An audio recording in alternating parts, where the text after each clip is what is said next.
strategi besar inilah yang sedang kita rancang bagaimana membuat sebuah ekosistem besar sehingga negara lain tergantung pada kita.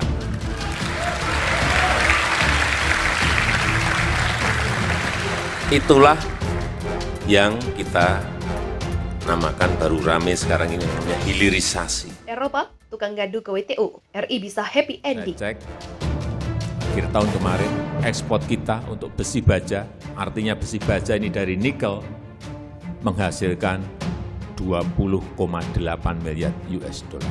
300 triliun. Dari 15 triliun melompat menjadi 300 triliun. Dan membuka lapangan pekerjaan yang banyak sekali.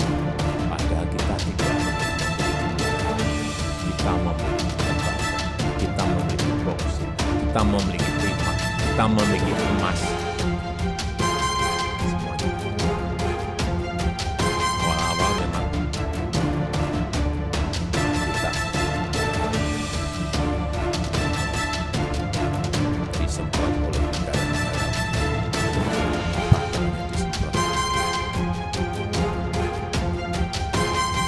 Tadi yang dibawa ke WTO.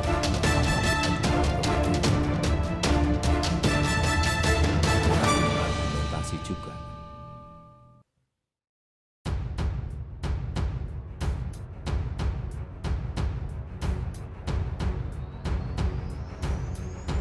Persoalan kekalahan Indonesia atas gugatan hukum perdagangan di Organisasi Perdagangan Dunia bak tiada habisnya.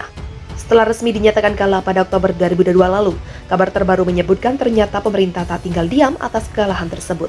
Sebelum jauh ke sana, kita coba flashback dulu persoalan WTO ini pada 70 Oktober 2022. Laporan final panel WTO menyatakan Indonesia terbukti melanggar ketentuan WTO pasal 11 1 GATT 1994 dalam sengketa yang terdaftar pada Dispute Settlement.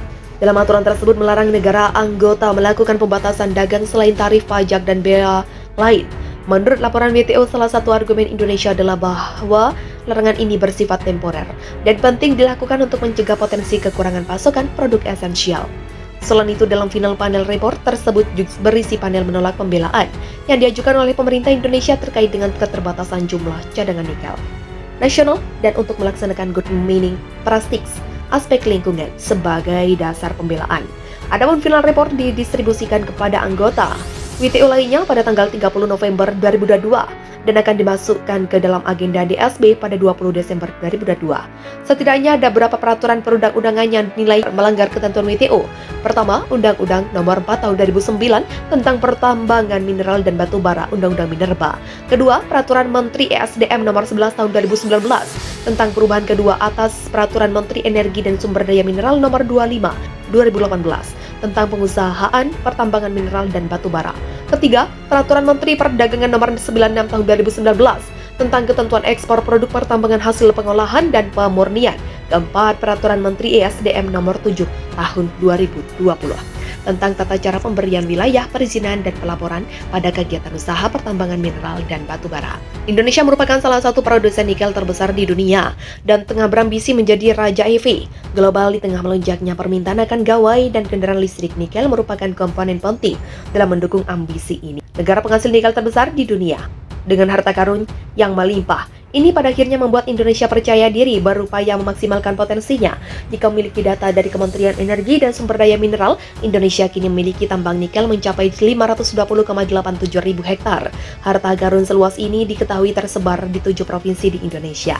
Luas tambang nikel di 7 provinsi Indonesia. Untuk meningkatkan nilai tambah produk nikel dan berfokus pada industri dalam negeri, Indonesia sudah melarang ekspor biji nikel pada awal tahun 2021, sehingga kekalahan gugatan Indonesia di WTO oleh Uni Eropa buntut dari upaya pemerintah menegakkan kedaulatan atas pemilikan sumber daya alam berupa nikel. Presiden RI Joko Widodo pun tak menyerah. Ia bilang pihaknya tetap akan menjalankan kebijakannya melakukan hilirisasi di dalam negeri dan tetap melarang ekspor biji nikel itu. Perjuangan RI masih berlanjut. Kabar terbaru dalam catatan CNBC Indonesia menyatakan bahwa pemerintah tanah air masih melanjutkan perjuangan.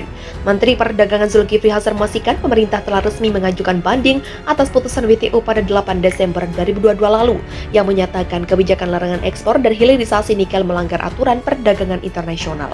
Dengan adanya blokade tersebut, maka segala sesuatu menjadi tertunda Setidaknya ada 25 kasus banding yang menunggu diproses oleh Badan Banding WTO. Kendati demikian, ini sebagai waktu bagi pemerintah dan kuasa hukum telah menyiapkan argumen untuk menguji keputusan panel awal yang dianggap keliru dalam menginterpretasikan aturan WTO. Dengan ini, anggota Pokja Hilirisasi Mineral dan Batubara Kadin, Widajatno, sempat menyatakan bahwa anggota Uni Eropa yang membawa RI dalam sengketa dagang di WTO termasuk negara-negara yang pernah menjajah RI di masa lampau. Dia menilai sikap yang dilakukan Uni Eropa tersebut hampir mirip seperti apa yang dilakukan VOC di masa penjajahan Belanda di Indonesia. Lantas kenapa Indonesia betul-betul kekeh untuk mengajukan banding? Apa sih dampaknya jika gagal? Tak bisa dipungkiri, Eropa merupakan lawan barat yang tak bisa kita anggap enteng. Bukan tanpa alasan negara ini banyak memiliki ahli hukum dan pengacara berkaliber tinggi dan jam terbangnya yang teruji.